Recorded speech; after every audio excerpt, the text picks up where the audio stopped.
Hi, I'm Doug Black, editor at Inside HPC. And today at SC21, we're talking with Mike Scriber. He is Senior Director, Server Solution Management at Supermicro, the maker of application optimized server and storage systems. Mike, it's a pleasure to be with you today. Oh, it's great being with you. I've been really looking forward to this all week long, going, hey, I get to talk to Doug. This is going to be fun. Okay, thank you. So let's start off with just kind of an update on Supermicro and the HPC market. How has 2021 been for the company? 2021 has really been exciting. Probably one of the most exciting things that happened in 2021 is we had the release of the third generation Intel Xeon scalable processors.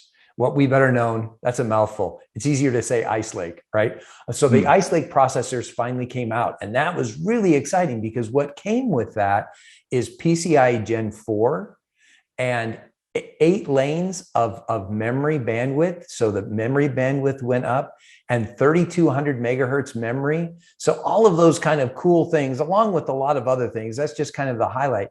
But that really increased the IO and increased a lot of the processing power that we get that makes our HPC systems run a whole lot better. Great. So looking at SC this year, tell us what Supermicro will be highlighting at the conference this week. I believe you're particularly excited about some of the innovations in drives and storage technology that are really starting to take hold in the HPC market. I'm definitely excited about those things because that's kind of like my area and my thing. And so definitely excited about that. But we're actually going to hit about 5 topics.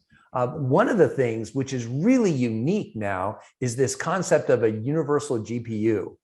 That is a really exciting topic because if you can have a universal GPU, you can have a system that'll take what they call an OAM module for a GPU into that motherboard and swap those out with different vendors. So that's a fascinating concept to have a universal GPU. We're also going to talk about, for our second topic, high density compute, because one of the things that our HPC customers really value is that high density. Floor space is a premium, efficiency is a premium. So our high density solutions, our twin products in particular, and we were the very, very first company to ever come out with twin products a long, long time ago. I don't remember the exact year, but it was a long time ago. So those products are really specifically great for our HPC customers. The third topic is liquid cooling. That is becoming more and more popular. Now, HPC, I think, really started that trend with liquid cooling, but we're finding that is now starting to go into our enterprise customers and a lot of our other customers too. But liquid cooling is becoming very popular because of the efficiencies that it provides in power efficiency and the ability to cool, especially when you've got the density. These big systems, you can pack them in there and still cool them. Fourth topic is the one that I'm near and dear to my heart, which is those storage solutions, the high performance storage solutions. And you mentioned the drives. In particular, EDSFF is a brand new kind of drive that's really exciting. Higher capacity drives. We're now talking about 30 terabyte SSDs and 18 terabyte hard drives. That's really exciting. And of course, like I mentioned with the Ice Lake, that's PCIe Gen 4. So now we can have PCIe Gen 4 drives and even potentially Gen 5 drives coming. So that's really exciting too. And on the software side, we're finally seeing NVMe over Fabric being adopted. And the software-defined storage focusing on NVMe, whereas they really focused on hard drives in the past. Now with NVMe and the timing of NVMe, that's really exciting. And the other thing is GPU Direct, which is another fascinating technology that's come out to really speed up that the interface between both your network, your drives, and your GPUs. So that's the fourth topic. The fifth topic, I know I'm taking a long time here, but the last thing is our delivery of rack plug and play for total IT solutions for HPC. We have had a number of customers that have been so delighted with our rack scale solutions, where we can take the company started off making motherboards 28 years ago. We have come a long way since then. Now we do complete rack solutions where you build up the entire rack, integrate the entire rack, test the full integrated rack, box up, crate that rack up, send it to the customer. The customer then takes it, slides it into their data center, literally plugs in the power, plugs in the network, and it works. It works great. And it was so fun to talk to customers because they're calling us up. They're going, hey, we plugged it in. It's like, yeah, and it just works. And we're like, well, yeah, that's what it's supposed to do. They're like, oh, but Mike, you don't understand. It doesn't normally just completely work. There's always something that has to be tweaked. And it's like, no, that's the idea. And so that integration has really worked out great and has really delighted our customers.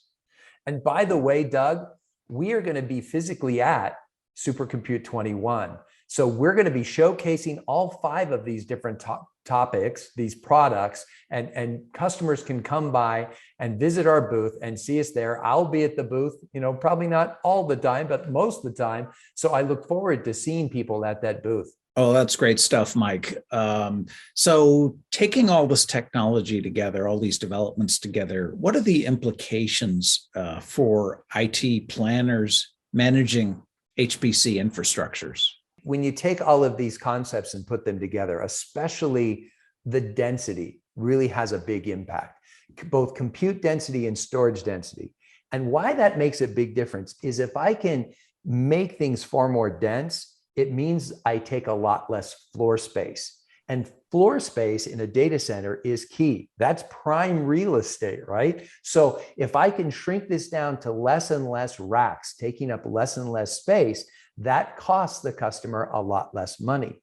The other thing about density is as I improve my density, especially let's talk about our twin products in particular, we have shared infrastructure within that chassis, shared power supply, shared fans. What does that mean? It means that I get much greater efficiency on my fans, much greater efficiency on my power supplies. So that means I'm using less power. So for the guy that has to pay the electric bill, he loves it because that means the cost of running that system is dropped. So my total cost of ownership really gets reduced as I increase my density. But one of those things that happens is the more you pack it in there, you're like, well, how am I going to deal with all that heat? So that's where liquid cooling comes into play in being able to dissipate that heat, but not only dissipate it, do it in a very efficient way. The PUE for a liquid cooled data center is so low. It's just amazing how low that can get because it's so efficient to take water, take that liquid and have a direct plate on those hot components that we have and dissipate that heat. Because back in the olden days, back before we had liquid cooling, back when we didn't have efficient crack units, it would literally cost for every dollar you spent in electricity to run the system, it cost you $1 just to cool it.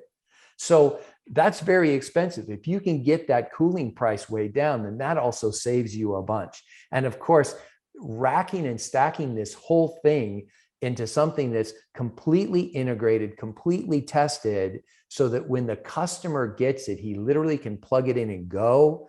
Wow, our HPC customers really enjoy that. So you take those 5 things and put them all together, and you really have a great solution for our HPC customers.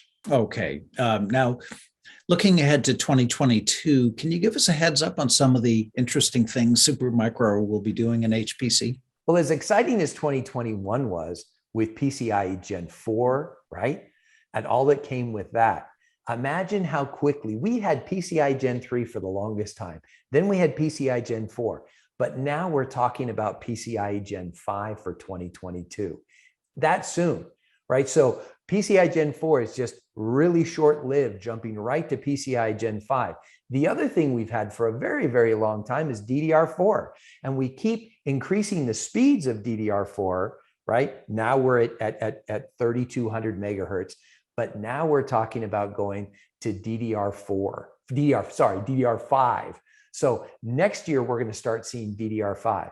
So the amount of of I/O that you can get with PCIe Gen 5, which is twice as fast of bandwidth as PCIe Gen 4.